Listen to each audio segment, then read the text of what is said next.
मैं अपने मोहसिन हज़रत मुफ्ती अब्दुल बारी साहब दामत बरकातुहुल आलिया का तहे दिल से मशकूर हूं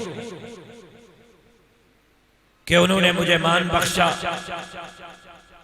इज्जत बख्शी और मुझे इस काबिल समझा कि मैं आज इस तकरीब में शिरकत कर सकूं। बारगाहे खुदाबंदी में दुआ गो हूं कि अल्लाह तबारक व तआला इस मोहब्बत को दवाम बख्शे और अल्लाह तबारक व तआला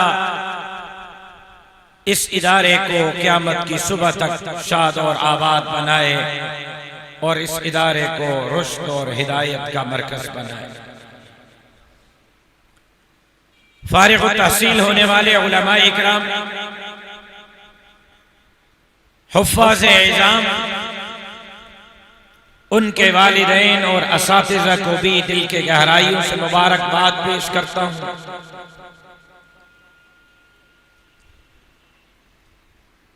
और अजीज तलबा इकराम, एक बात अपने ज़हन नशीन कर लें कि आज आपके सर पर महज एक पगड़ी नहीं सजाई जा रही,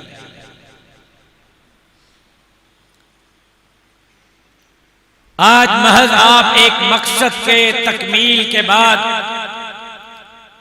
फारिग तहसील होकर घर बैठने नहीं जा रहे,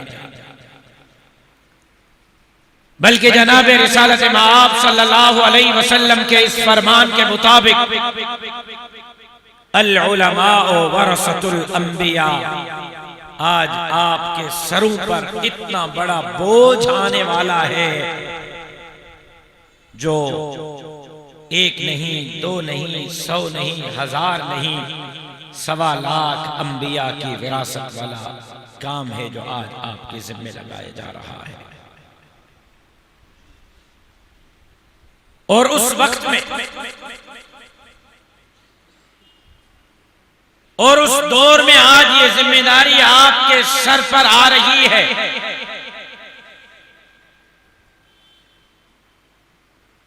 कि जहां मैं आलमे कुफ्र से शिकवा नहीं कर रहा, उनसे मुझे खैर की उम्मीद भी नहीं, मैं बातिल और लादीन कुव्वतों से शाकी भी नहीं, उनसे मुझे खैर की तवक्को भी नहीं। अजीज तलबा, उस दौर में ये जिम्मेदारी आपके सर पर सज रही है जिस दौर में ला इलाहा इल्लल्लाह के नारे पर हासिल होने वाले मुल्क में 27 रमजान के शब पर हासिल होने वाले मुल्क में मदीना मुनव्वरा के बाद कायनात के गोले और नक्शे पर ला इलाहा इल्लल्लाह के नारे पर मारिज़ वजूद में आने वाले मुल्क पाकिस्तान का मतलब क्या, ला इलाहा इल्लल्लाह वाली रियासत में आज हमारे कुछ साथी, हमारे कुछ खैर खा, हमारे कुछ दोस्त चाहते हैं कि मदारिस के तशख्खुस को तब्दील कर दिया जाए। हम महाज पर हैं, हमसे पूछें, हम मैदान में खड़े हैं, हमसे पूछें। तनकीद करना बड़ा आसान होता है कि तुम मौलवी और जमीयत वाले क्या कर रहे हो। हम जमीयत वाले आपके सामने ढाल हैं, आपकी तरफ जो तीर आ रहे हैं वो हम खाते हैं, आपकी तरफ आने नहीं देते। बिल्कुल नहीं, नारा नहीं लगेगा पिंडाल से, बिल्कुल नहीं। मेरी बातों को दिल के कानून से सुने।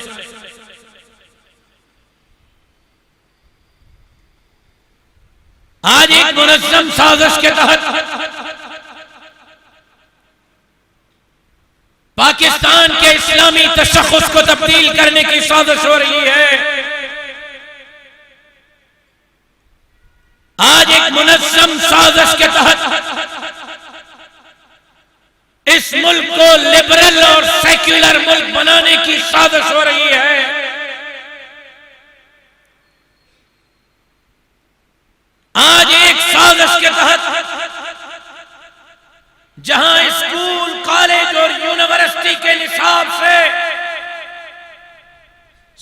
के मज़ामीन, सहाबा के मज़ामीन, दीनी मज़ामीन को निकाला जा रहा है, वहां ये कोशिश हो रही है कि मदारिस के निसाब तालीम को भी तब्दील किया जाए।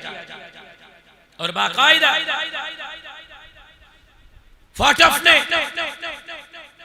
अक़वाम मुत्तहिदा ने पाकिस्तान को ग्रे लिस्ट से निकालकर व्हाइट लिस्ट में डालने के लिए जिन 28 शराइत का पाकिस्तान को मुक़य्यद किया है कि आपने इन 28 शराइत पर अमल करना है, उन 28 शराइत में एक शर्त यह है कि मदारिस को स्कूल रिफॉर्म में तब्दील किया जाएगा। इन रिटर्न है, तहरीरी तौर पर दिया गया है। मुझे याद है मेरे शहीद वालिद की शहादत के कुछ महीनों के बाद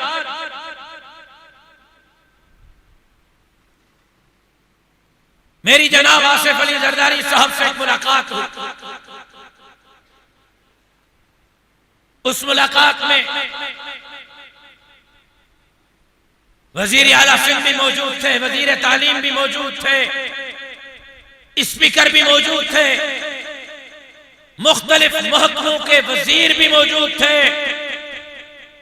मुझे जनाब आसिफ अली जरदारी साहब ने कहा कि सुमरो साहब, हमारा एक काम है। मैंने कहा फरमाए, मैं हाजिर। उन्होंने कहा कि काम यह है कि हम चाहते हैं कि मदारिस के बच्चों को हम 4 मज़ामीन पढ़ाएं, साइंस पढ़ाएं, केमिस्ट्री पढ़ाएं, बायोलॉजी पढ़ाएं और अंग्रेजी पढ़ाएं। आपकी मदद दरकार है, आप हमारे साथ ताउन करें, हम मदारिस के निसाब में ये मज़ामीन शामिल करें। मैंने कहा जनाब जरदारी साहब, कल सुबह से मेरे मदारिस में ये मज़ामीन पढ़ाने की इजाजत हो। कल सुबह से। क्या कह रहे? मैंने कहा बिल्कुल कल। सुमरो साहब, आपको ख्याल है आप क्या बोल रहे हैं? मैंने कहा जी मुझे ख्याल है, कल सुबह से मेरे मदारिस में ये 4 मज़ामीन पढ़ाने की इजाजत होगी। आप आए, मैं आपके साथ चलूंगा। उसने कहा वजीर आला को कि सुन रहे हो ये क्या कह रहा है? उन्होंने कहा मैं हैरान हूं, हमारा मसला हल हो गया। इतनी बड़ी मीटिंग बुलाने की जरूरत नहीं थी, 1 मिनट में सुमरो साहब मान गए। मैंने कहा जी 1 मिनट में मान गए। कल सुबह से मेरे मदारिस में ये 4 मज़ामीन पढ़ाए जाएंगे, लेकिन मेरी एक शर्त। उन्होंने कहा क्या शर्त? मैंने कहा मेरी शर्त यह है कि ये बताएं शहीद मोहतरमा बेनजीर भुट्टो मेडिकल यूनिवर्सिटी में कुरान मजीद की क्लास कब से शुरू की जाएगी? आपके मज़ामीन मुझे कबूल है, मेरी शर्त यह है कि मुझे बताएं कि कायदे आवाम इंजीनियरिंग यूनिवर्सिटी नवाब शाह में जनाब रसूलुल्लाह सल्लल्लाहु अलैहि वसल्लम की अहादीस और फरामीन कब से पढ़ाए जाएंगे?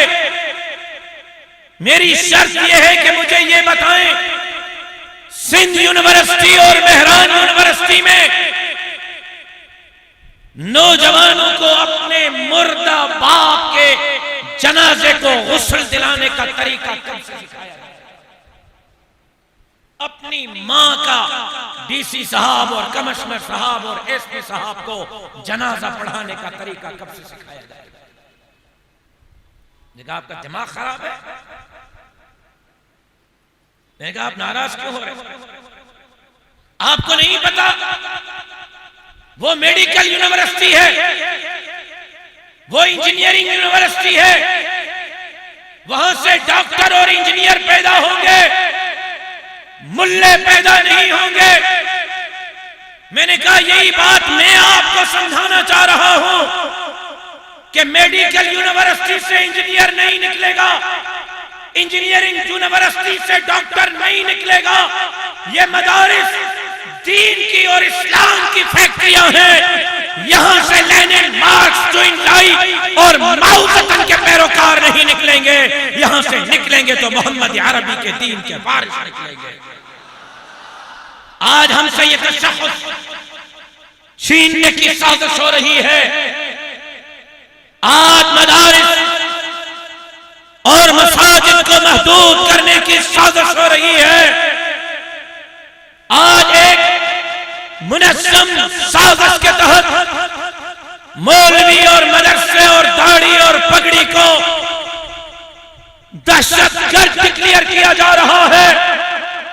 हालांकि आप दुनिया की तहरीक और जंगों को उठाकर देखें, मुसलमानों के किसी जंग और तहरीक में इतने लोग नहीं मारे गए जितने लोग अंग्रेजों के एक एक एटम बम में मारे गए। लेकिन फिर भी दहशतगर्द हम, फिर भी इंतहा पसंद हम हैं, फिर भी टेररिस्ट हम हैं। क्यों? इसलिए हमारी पगड़ी नहीं देखी जाती, हमारी दाढ़ी नहीं देखी जाती, ये आपके सामने बुखारी की किताब नहीं देखी जाती, बच्चों के सीनों में कुरान नहीं देखा जाता। और कहा जाता है कि मौलवी को कौमी धारे में लाएंगे। एक अजीब मिसाल देते हैं, जब हम मीटिंगों में बैठते हैं, मौलवी को कौमी धारे में लाएंगे। मैंने कहा कौमी धारा समझाएं तो सही है क्या? पहले ये तो पता चले कि कौमी धारा है क्या, फिर हमें कौमी धारे में लाएं। पाकिस्तान की कौमी जबान उर्दू। आप जो पढ़ते रहे 12 साल 13 साल 14 साल, अंग्रेजी में पढ़ते रहे या उर्दू में?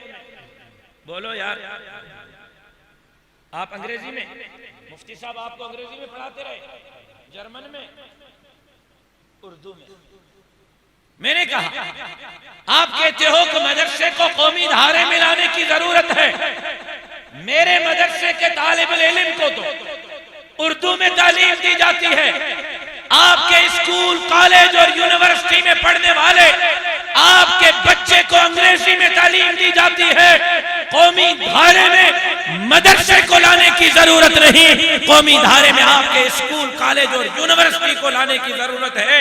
यहां तो पहले से हम कौमी धारे में हैं। ये पता नहीं कि कौमी धारा कहते किसको है। हमारा लिबास, पाकिस्तान का कौमी लिबास शलवार कमीज है। कौमी लिबास हमारा शलवार कमीज है, और मदरसे के तालिब इल्म का लिबास भी शलवार कमीज। सरकारी स्कूल हो या प्राइवेट स्कूल हो, वहां लिबास पैंट शर्ट है। हम तो पहले से कौमी जबान में हैं, कौमी लिबास में हैं। कौमी धारे की जरूरत मुझे है, मेरे मदरसे को है, या आपके स्कूल, कॉलेज और यूनिवर्सिटी को है।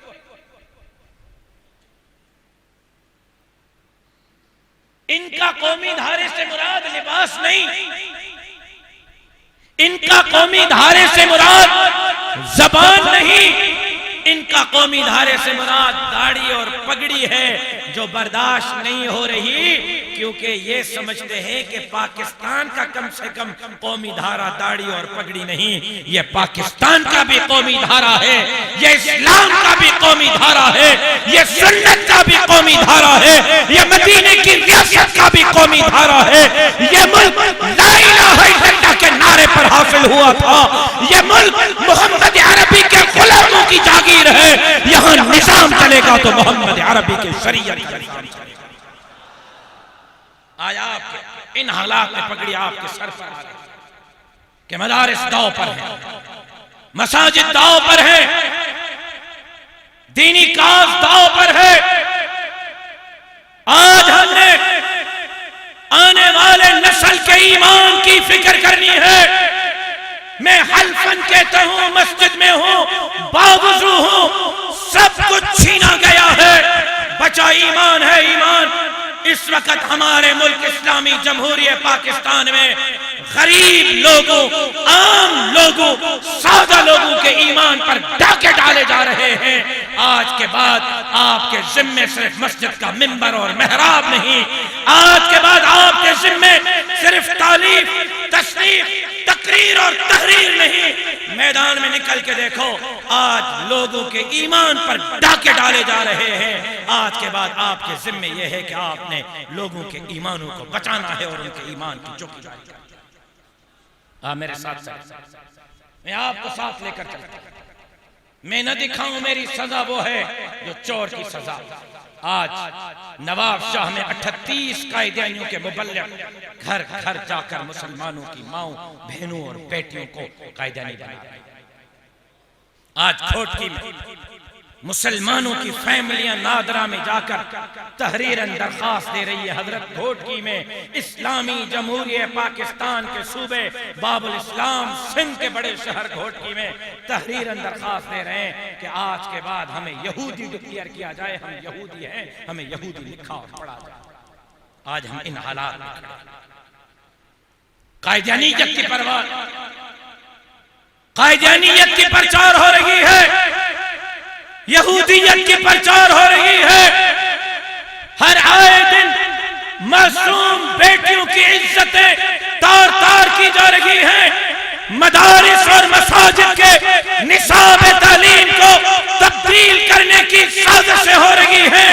आज का ये प्रोग्राम महज खत्म बुखारी और दुआयत तकरीब का प्रोग्राम नहीं, आज का प्रोग्राम हजरत शेखुल हिंद, हजरत नानोतवी, हजरत दरखास्ती, हजरत मुफ्ती महमूद, हजरत अमरोटी, हजरत हालेजवी, हजरत बैरवी के साथ तजदीद अहद वफा का दिन है कि इंशाअल्लाह गर्दनें कटवा सकते हैं, दीनी काज पर कंप्रोमाइज नहीं कर सकते।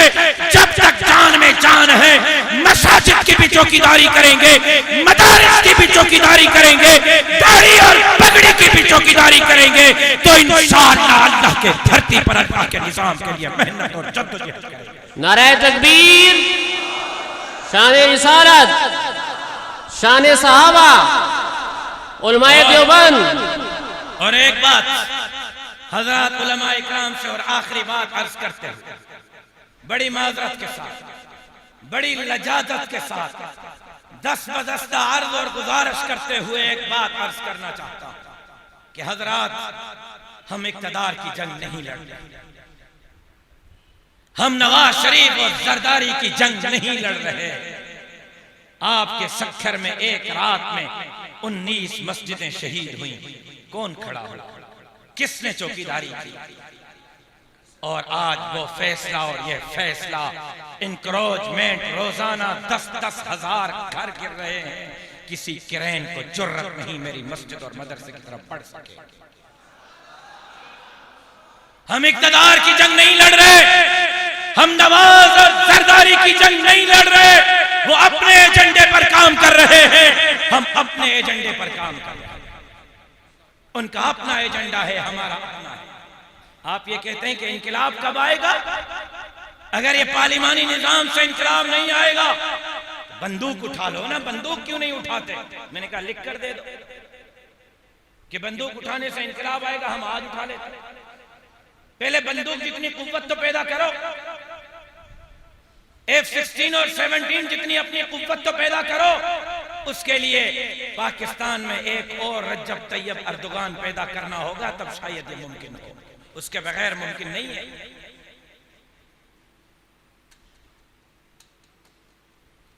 सवाल मुझसे है कि इनकलाब कब आएगा?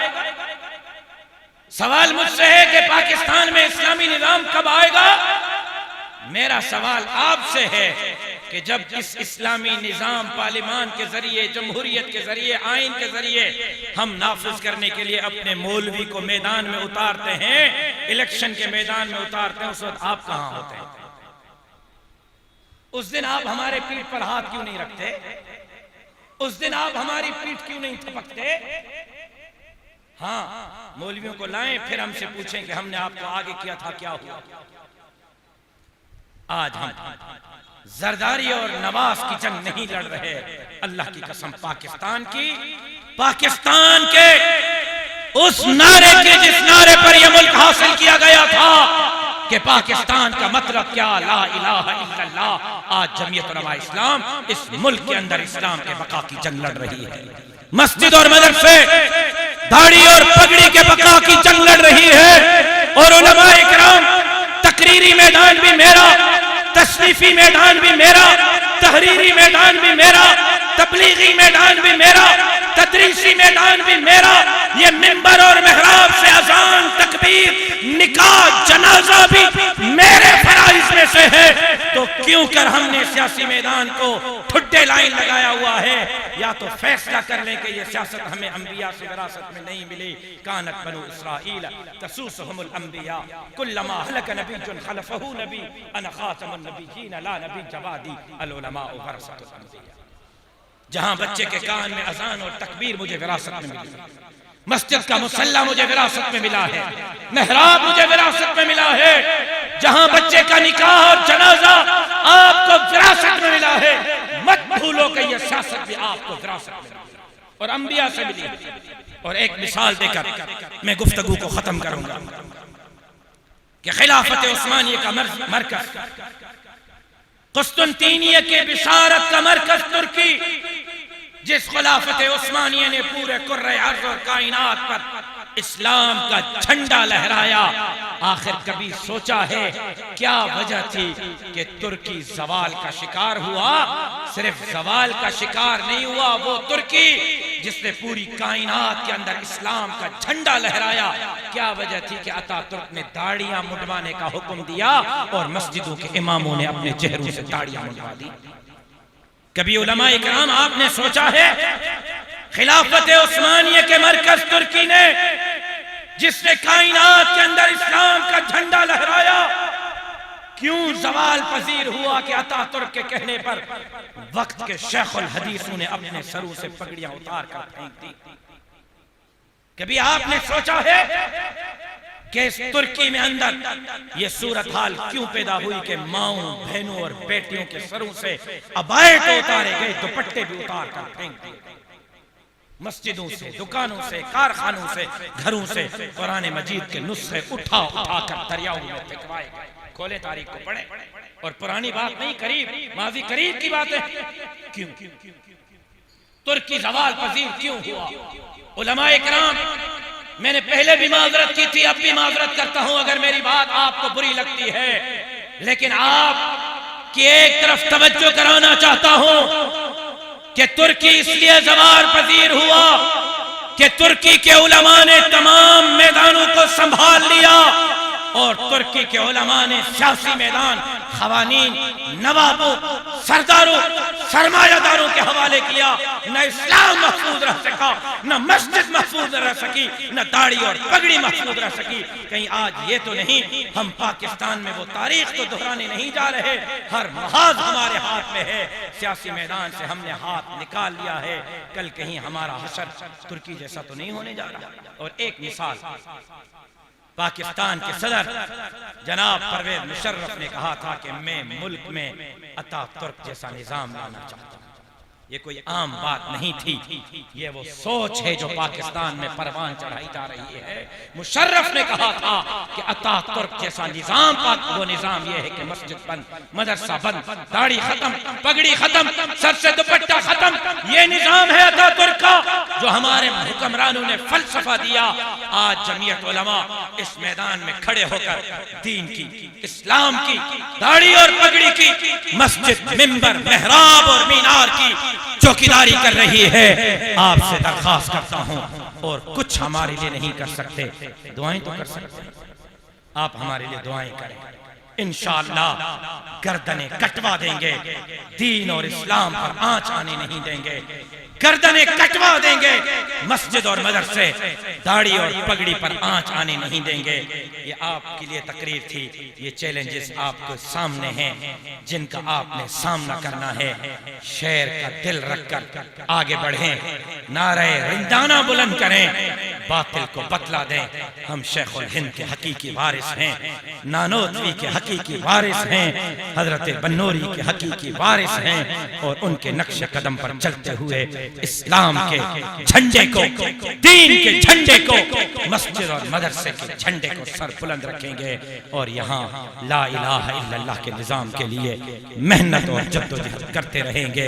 एक मर्तबा फिर अकाबिर उलमा का, ज़ुआमा का, इदारे के मुंतज़िम मुल्तज़मीन का और अपने मोहसिन हज़रत मुफ्ती अब्दुल बारी साहब दामत बरकातुहुल आलिया का दिल के गहराइयों से मशकूर हूँ। जिंदगी बाकी, मुलाकात बाकी, वमा अलैना इल्लल बलाग।